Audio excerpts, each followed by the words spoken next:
we've already been participating with legislation that has been introduced, Senate Bill 8 by Senator Seitz, before I've testified on it before the Senate State and Local Government and Veterans Affairs Committee.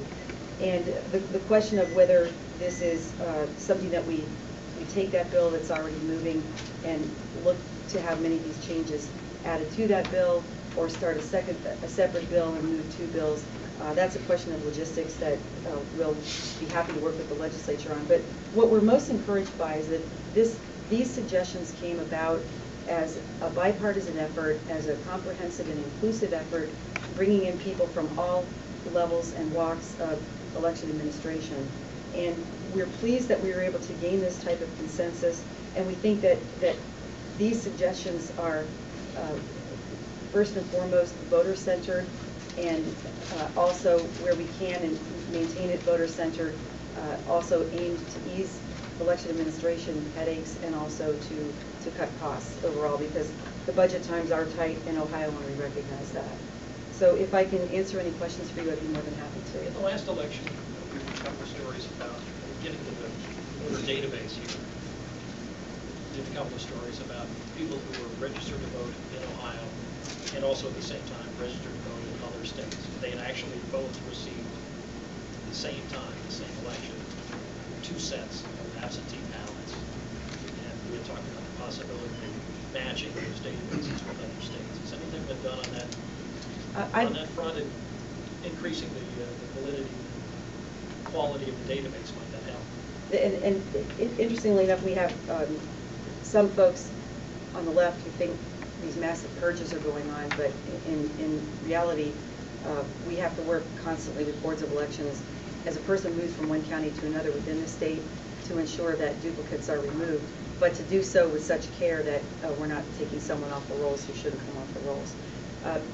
In answer to your question, I met with a small group of election officials from around the country in conjunction with Pew Charitable Trusts and their Make Voting Work state initiative to discuss this issue, and the consensus that we've been able to reach so far, while you hear some folks talk about a quote-unquote universal registration, I think there's more of a support for a clearinghouse where states would be able to check their databases against other states in more of a clearinghouse setting.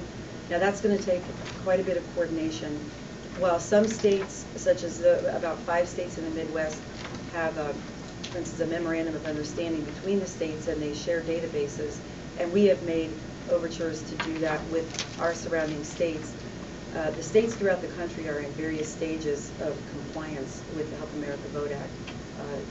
As of last year, there were some states who, I believe, were not yet making their voter database available to people through their websites so that a voter could check their own status. Ohio, we inherited what we got when we were here, and we at least had something that was available to voters. But this is for instance, if you think about driver's licenses and the interstate compact that goes on there, so if you get a speeding ticket in North Carolina, you may not be able to renew your license in Ohio until you take care of that speeding ticket in North Carolina. Technology-wise and where elections are around the country, they're not to that point yet, but there's a clearly understanding that we need to be there, and election officials around the country, some more than others, are pushing for that, myself included. When you say that you want to bring in this voter ID laws in line with other states, what other states are you talking about? Because there are some Republicans who want Ohio's to match Indiana's more strict law. And we're not talking about quote-unquote simplifying it like Indiana. But what we're talking about is that we focus more on the identity of the person and less upon the address. And there, fortunately, Ohio's requirements are very broad, and there are quite a few types of identification that can be used for a person to verify their identity. Indiana's focus is on a picture or photo ID, and while that is the preferred method any place you go, there will be some people who do not have that, do not have access to that. For instance, to get a photo ID not even a driver's license, but just the photo ID from the Bureau of Motor Vehicles. It's $8.50, and you have to have 2 correct forms of identification. And oftentimes it's difficult for people to have those 2 particular forms. So in this situation where a person does not have a photo ID, we're suggesting 2 other forms that have their name, and we still use the signature, which was the hallmark of identification before before voter identification was ever adopted. And the signature still has to match in the poll book. It still has to match on the absentee voter application, and it still has to match on the absentee voter identification envelope. So we think that it could speed up lines at polling places. It could simplify the process, eliminate confusion, and still provide for, I think, what was intended by voter ID, which is to ensure that the person is who they say they are.